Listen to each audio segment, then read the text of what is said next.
Okay, next up on high power pad number 3, we have Rob Mitchum's Snowbird 1. This is a 50% scale prototype of a bigger bird that they're building. This prototype is 3 inches in diameter and 60 inches long. It's blue, white, and black with orange fins.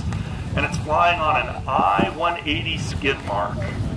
High power pad number 3 is armed and going in 5, 4, 3, 2, 1.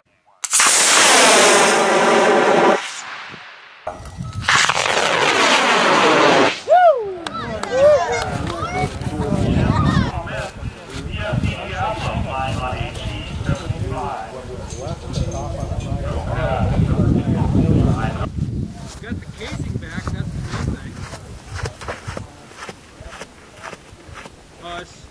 It totally came apart.